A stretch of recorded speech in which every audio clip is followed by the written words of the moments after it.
ইসরায়েলের হামলায় ইরানের ৬ জন পরমাণু বিজ্ঞানী নিহত হয়েছে বলে দাবি করেছে দেশটির সরকার। শুক্রবার ১৩ জুন ইরানের সংবাদ সংস্থা তাসনিম নিউজে এ তথ্য জানায়। সামাজিক মাধ্যম এক্স-এতে এক পোস্টে সংবাদ সংস্থাটি জানায় যে ৬ জন বিজ্ঞানী নিহত হয়েছেন তারা হলেন আব্দুল হামিদ মিনুচেহর, আহমেদ রেজা জোলফাগারি, সৈয়দ আমির হোসেন ফেকহি, মোতলাবিজাদে, মোহাম্মদ মেহেদি তেহরানচি ও ফেরদুন আব্বাসি। ফেকহি তেহরানের শহীদ বেহেশতি বিশ্ববিদ্যালয়ের পারমাণবিক প্রকৌশল অনুষদের সদস্য এবং তিনি ইরানের পারমাণবিক শক্তি সংস্থার উপপ্রধানও ছিলেন। তাছাড়া মোতলাবিজাদের সঙ্গে তার স্ত্রী নিহত হয়েছে।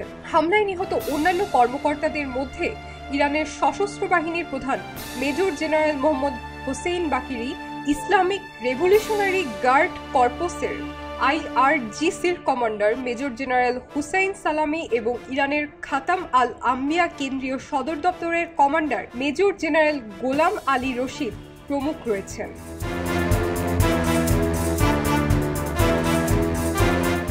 ইসলামী বিপ্লবের নেতা আয়াতুল্লাহ সৈয়দ আলী খমেনি ইসরায়েলকে সতর্ক করে বলেছেন যে তারা এই হামলার জন্য কঠোর শাস্তি পাবে। তিনি বলেন, এই অপরাধের মাধ্যমে ইহুদিবাদী সরকার নিজেদের জন্য একটি তিক্ত বেদনাদায়ক পরিণতি প্রস্তুত করেছে, যা তারা অবশ্যই দেখতে পাবে। ইসরায়েলের সেনাবাহিনী জানায় বৃহস্পতিবার রাতে ২০০টিরও বেশি ইসরায়েলি যুদ্ধবিমান ইরানের ১০০টিরও বেশি লক্ষ্যবস্তুতে হামলা করে।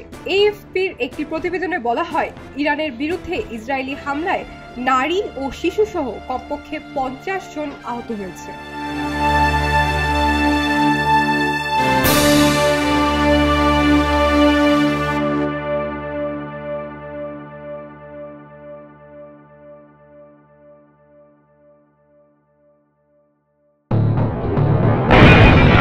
সবাই যখন জোয়ারে গা ভাসায়, কেউ কেউ শির দাঁড়া সোজা করে ঘুরে দাঁড়ায়।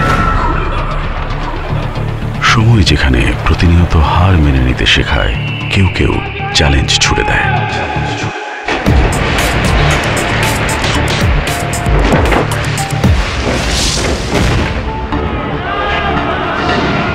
পক্ষপাতের ভিড়ে আজ থেকে কোনো পক্ষ নয়, খবর হবে নিরপেক্ষ।